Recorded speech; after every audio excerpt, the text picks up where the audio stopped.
Fala pessoal, sejam bem-vindos a mais um vídeo e no vídeo de hoje vamos comentar um pouco sobre o XPLG11, um fundo de investimento imobiliário que também voltou a ficar num patamar de preço muito interessante, caiu bastante o preço nos últimos dias, o que também vem chamando o nosso alerta.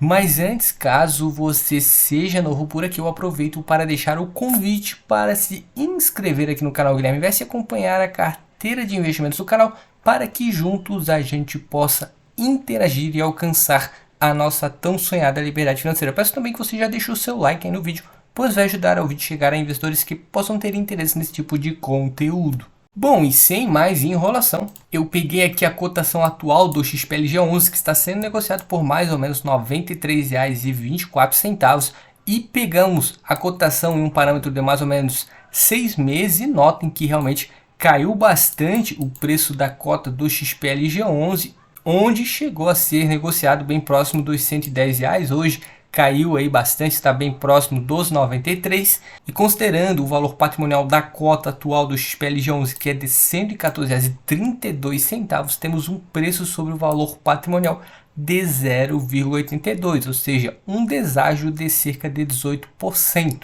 Atualmente, considerando esse preço atual, o dividend yield do XPLG11 é de 9,2%, levando em conta os dividendos que foram pagos nos últimos 12 meses, que totalizam cerca de R$ 8,58. E falando aí sobre os resultados do fundo, os últimos que foram divulgados são referentes ao mês de fevereiro, que o fundo divulgou nesse início do mês de março. As receitas fecharam em mais ou menos 22.416.000 e as despesas em cerca de 2.983.000.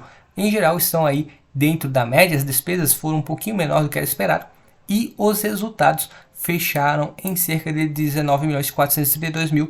Os rendimentos distribuídos foram um pouco maior, cerca de 20.054.000. Com isso, a distribuição média por cota fechou em mais ou menos 74 centavos por cota, ficou acima da média dos últimos 12 meses. E se pegar os resultados do fundo por cota, algo que chama atenção, se a gente pegar aqui a receita de locação por cota, notem que existe uma grande variação nos últimos meses. Em alguns meses ficou em mais ou menos 65 centavos, depois foi para 83, desceu novamente aqui no mês de fevereiro, fechou em 76 centavos por cota. Curioso esse movimento, até porque a vacância está diminuindo e não tem tanta inadimplência assim, mas além eu vou comentar um pouco sobre isso. E isso acaba influenciando também no resultado por cota, que é essa linha cinza que também vem passando aí por fortes variações nos últimos meses.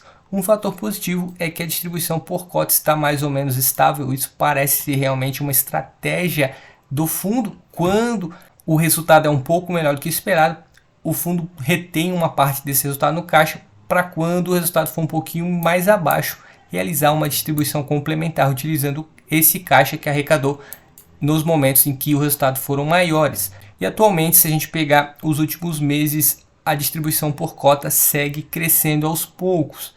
Isso é um fator também positivo, apesar de que me estranhou um pouco essa variação da receita de locação, que vem sofrendo até que uma grande variação.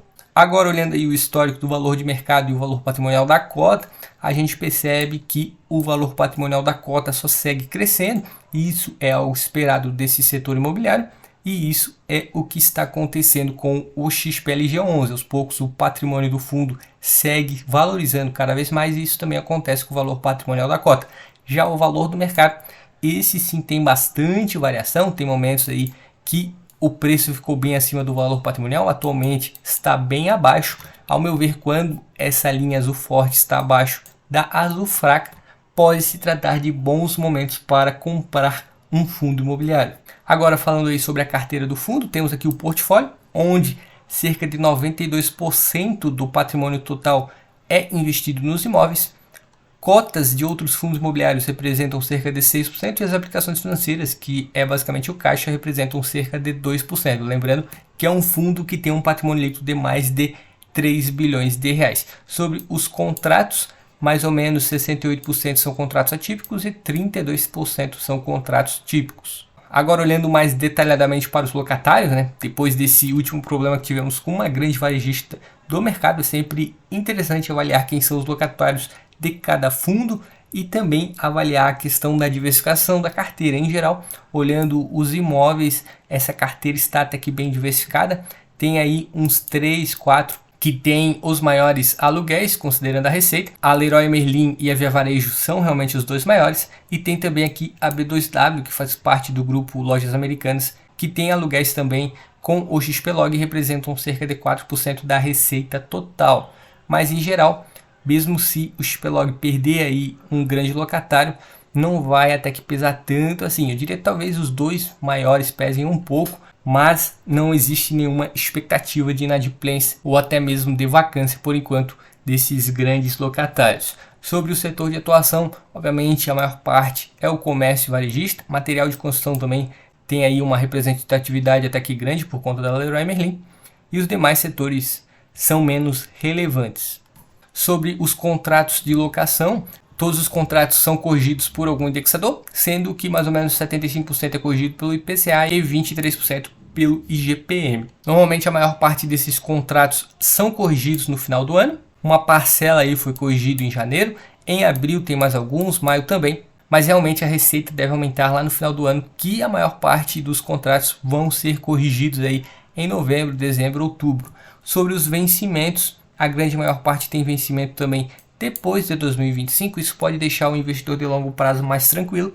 Nesse ano de 2023, cerca de 7% dos contratos têm o seu vencimento nesse ano, isso considerando a porcentagem em cima da receita.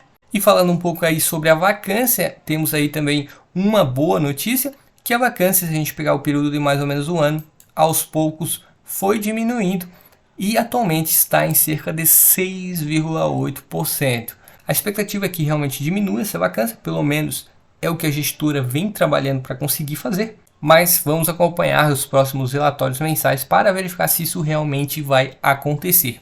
E sobre a inadimplência, atualmente existe 3,7% de inadimplência, até que também não é uma inadimplência tão alta assim, e a expectativa também é que realmente seja zero, ou seja, todos os locatários paguem em dia o que deve ao XPlog. Provavelmente esses inadimplentes são empresas menores que devem estar passando por uma dificuldade. E aqui temos a localização dos imóveis do XPlog, a grande maior parte está localizada no estado de São Paulo, mais ou menos 47%. Tem também aí alguns imóveis no Rio de Janeiro, Minas Gerais, Pernambuco e no sul do Brasil, no estado de Santa Catarina e Rio Grande do Sul. Por fim, aqueles 3 pontos que sempre analisamos antes de tomar a decisão se vale ou não a pena investir em um fundo imobiliário. O primeiro é a diversificação, é um fundo imobiliário que tem diversos imóveis em diversos estados diferentes, com um patrimônio líquido de mais de 3 bilhões de reais. Em geral, o XPlog atende esse requisito. Eu só me atentaria aí nessa questão da variação da receita por locação, que chamou um pouco a atenção, mas vamos ver o desenvolvimento das receitas do fundo nos próximos meses. O P sobre VP 0,82, atualmente tem um baita desconto na cota desse fundo, o que também me chamou bastante atenção, vindo de um fundo que até que tem um histórico bem interessante aí na bolsa e em geral é bem administrado. E o dividend yield atualmente é de 9,2%, por si só já é um bom retorno sobre um fundo imobiliário. E além desses dividendos que tendem a aumentar ao longo dos anos por conta dos contratos que são corrigidos pela inflação, existe também a valorização do imóvel, que são os galpões logísticos, que o seu preço também deve subir com o passar do ano, e isso é repassado para o valor patrimonial da cota. Ao meu ver, esse fundo atende esses 3 requisitos, mas obviamente esse vídeo não é nenhum tipo de recomendação.